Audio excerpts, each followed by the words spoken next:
Hello, my name is Rob Summers, the Big Sur Shaman. Welcome to my YouTube channel.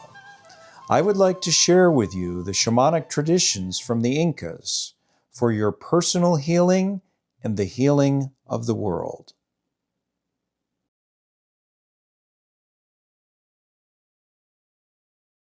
My name is Rob Summers. I'm the Big Sur Shaman, and today I want to take on a very provocative topic. Masculine and feminine energy. Notice I said energy, not gender. So in the Incan tradition, in general, now this is very much in general, remember this is a tradition that's thousands of years old.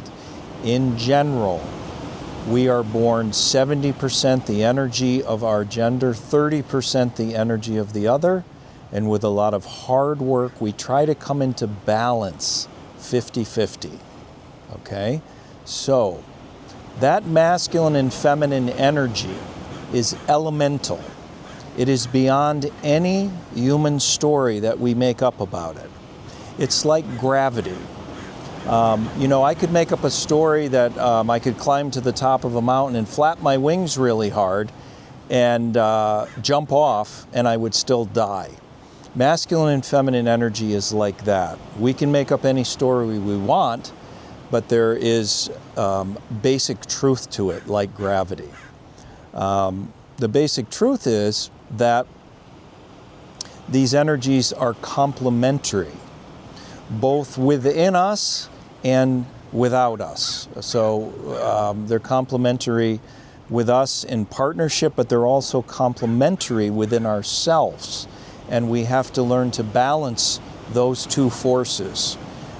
They say in Peru, Yanantin Masintin, opposing forces of complementary opposites.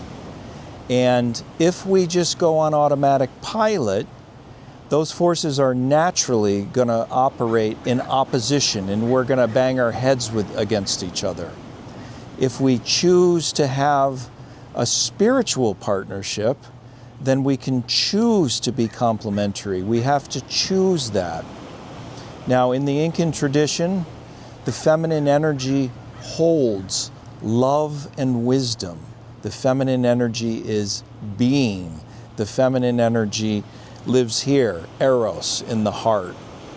It is the energy of life.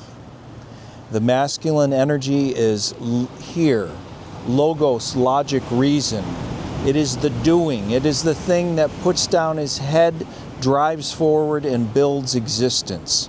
Both masculine and feminine gender have these, and both use these during the day or during their lives in different ways. In many ways, I can be much more feminine than my wife, because she was raised by a scientist who was very logical, rational, and followed, the rules of logic, whereas I was raised as an artist, so I can be very creative, chaotic, and stormy, and yet I am the masculine gender. So we have to learn, we have to choose to become complementary. If we just let go into, like I said, unconscious patterns, then we are by nature oppositional. So in a relationship, if both people agree on that roadmap, then they choose to literally die to those separate sense of selves, those illusory separate sense of self that we've created to protect us from our fear, those egos. And they surrender that to the larger thing of the third. The third is a combination of both of you, but it's neither of you. It's like a child, but unlike a child, you get to create this child exactly how you want it, as long as you both agree. And you create this child from the masculine energy, which both people have, and through the masculine energy you create the framework. What are the qualities of that child? Are they love, kindness, compassion, patience? Whatever they are, as long as you both agree, those are the qualities. Those come from the masculine energy. From the feminine energy, you breathe life into that child through having a vulnerable heart-to-heart connection. That child is just a concept in your head unless you breathe life into it from the feminine.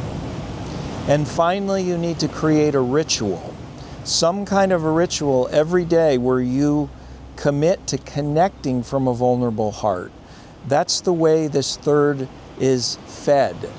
This third is a living, breathing thing. It's a feeling. It's not a concept on your head. And the way you feed this, the way you keep it alive, is to create a ritual that feeds it.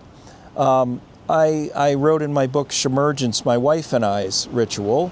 So I'll share it to you just as an example, not because you should follow us. You should follow any ritual that you will do consistently, because consistency is the key. Without that, nothing will happen. So our ritual is called Chai Chat. Because I'm a shaman, I have to get up very early in the morning and do things before the sun rises. My wife, she likes to sleep in. So because I'm the masculine, I've been up and I've been doing. And my wife wakes up and she walks in and she's sleepy. She puts the chai on the stove. But as soon as I see her, I'm very excited and I say, "Sweetheart, today let's do this, this, and this." And she says, "Stop, Rob, stop. Come in, here's your chai, take your chai, come and sit down beside me on the couch, Rob. How are you feeling today? How is the third? Oh, look out the window, look at how the light's coming through the trees. Isn't that beautiful? Oh, there's a hawk." And she reaches in and she connects us heart to heart. And what this daily connection does every single day, it puts deposits into the bank of the third for those inevitable ruptures that happen in any relationship. We can withdraw.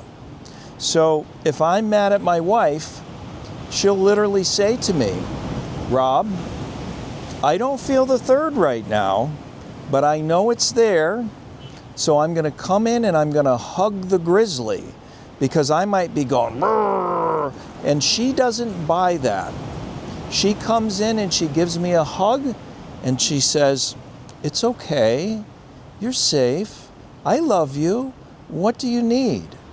And I might go, brrr, "It's okay, you're safe, I love you, what do you need?"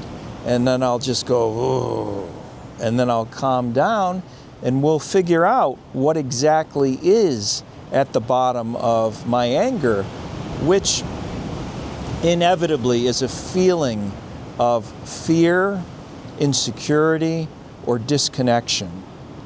And once we connect back up, all of that stuff goes away. When we are connected, that third can solve any problem. And